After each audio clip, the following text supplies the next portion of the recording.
What would it be like if your metabolism wasn't such a mystery in midlife, but rather a formula you could actually decode? Hey there, I'm Cam Allen. Welcome back to the Menopause Method. That's what we're talking about today, because I promise you your metabolism isn't broken or slow, and midlife isn't the end of your energy. I promise you that.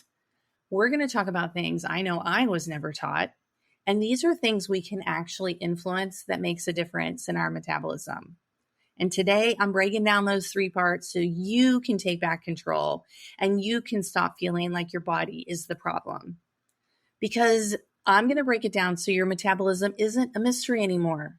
It's part math problem with some movable parts. So these three pieces that you can control, we were never taught. And once you start to use them, you'll understand and take back your control. If you have a fear or a negative idea about your metabolism, I have a quick reframe for you. So reframe is the idea of taking a concept around a situation and giving it a new belief, shining a new light on it. So if you feel like your metabolism is broken and your body is failing you, here's the reframe for you. You've just been using an outdated program. You see, when we think about diet culture of the 80s and the 90s, it was fat-free everything, it was starve yourself, and it was do a whole bunch of cardio.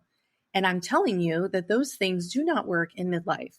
Maybe you've noticed that yourself, because the insanity is, well, we'll just go back to that old way that always worked for me when I was younger. And you try it now and it doesn't work, and it's frustrating, and you double down even more and it still doesn't work. So if you're struggling with that, here's your reframe. That's outdated. That doesn't fit me anymore. I hope that's helpful. We do need to acknowledge that in midlife, when we go into postmenopause, perimenopause, into menopause to postmenopause, there are hormone changes, and those certainly do influence our metabolism. I'm not saying that they don't. We actually have part hormones and we have parts calorie in, calorie out. Those two pieces actually make up your whole metabolism. What exactly is your metabolism? How much calories do I need? So we all have something called TDEE, and that stands for your total daily energy expenditure. That's your whole metabolism. And it actually has 4 parts. And 3 of those parts are modifiable every single day and equal about 30% of your total calorie burn. So every day we have influence over 30% of our metabolism. But let's start with the first part, the 70% about. These are estimations. And that's called your resting metabolic rate. That is how much your energy your body needs at rest. It just is enough to keep you alive. We know that the resting metabolic rate declines with age, primarily due to muscle loss. Muscle is so expensive for your body to keep around. It takes effort in the gym. It takes recovery for your muscle to regrow between strength sessions and get stronger. That's what happens. And then also it requires a certain kind of protein, a certain kind of nutrition to actually build it. So muscle is expensive. And that is exactly the problem with the weight loss drugs that you hear about today. If you are using those, there's no shame in that. There's been some great studies on microdosing.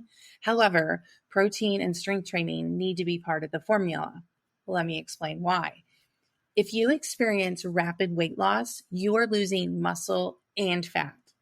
And we do not want to lose muscle. Muscle helps us with our blood sugar. It helps us be strong and sturdy and capable as we age and upright. Let's add that in there. Muscle is our organ of longevity. We want to do everything in our power to keep as much muscle as possible. I want you to imagine that frail old lady that's hunched over. What kind of quality of life is that? That's not what I'm working towards. I want to be upright, stable, strong, doing the things I want to do for as long as possible. So strength training really plays a part when it comes to your resting metabolic rate. The more muscle you have, the more calories you burn at rest. Period. End of sentence. So we know that muscle burns 3 times more calories than fat at rest, just doing nothing. That's amazing. However, we don't want that rapid weight loss because we're also losing muscle. And again, we're losing part of our metabolism if we're losing that much muscle. So the bottom line is maintaining or building muscle is maintaining or building your resting metabolic rate. That is important. Muscle also improves your glucose disposal and your insulin sensitivity, and that has to do with blood sugar and type 2 diabetes. In fact, the latest studies I've seen, 96% of Americans have some form of metabolic dysfunction, meaning they have some kind of issue when it comes to blood sugar. That's a big deal. Muscle is like your suitcase storage area for your blood sugar. So the more muscle you have, the more places you have to store your blood sugar. I'll do another episode about that because I love talking about that. Okay, so let's actually get into the 3 parts that you can change on a daily basis. The first part is called EAT. It stands for Exercise Activity Thermogenesis. And that's your foremost structured exercise. It accounts for about 5% of your daily calorie burn. That's it, 5%. I grew up thinking diet culture told us that exercise was everything. If you didn't exercise, you weren't burning any calories. When the real truth is it's only about 5% of your metabolism. Again, I'm going to plug strength training here. If your structured exercise includes strength training, you're also influencing that 70%, your resting metabolic rate. Oftentimes we use apps and they overestimate how many calories you're burning. So yes, it's good to keep using apps. I use an Oura Ring to keep yourself accountable, but also we can't say you're burning that many calories when you're doing that exercise. That is not accurate. Most women, including myself, before I learned this, think they need hours in the gym. But actually, daily 10-minute strength workouts like the Menopause Minis, my favorite, or doing like 30 minutes 2 times a week is actually enough to keep your metabolically active tissue, which is also known as muscle, active. That's really important. There's a lot of studies, and you probably know this, that in postmenopausal women who strength train, they lose more fat, but they preserve more muscle. And again, if you preserve more muscle, you're influencing that metabolic rate even at rest. That's 70% of your metabolism. Okay, so that has to do with formal exercise, 5% of your daily burn. Let's talk about the second section of our metabolism. This actually burns twice as much as formal exercise. That should be mind-blowing to you. It is called the thermic effect of food. About 10% of your daily calorie burn is our body digesting food and turning it back into your body, giving it nutrients, helping you rebuild your cells, helping you grow muscle. Out of the 3 macronutrients, we have fat, carbs, and protein. Protein actually has the highest thermic effect. It takes anywhere from 20 to 30% of the calories to digest and process the protein. So let's do a math problem here.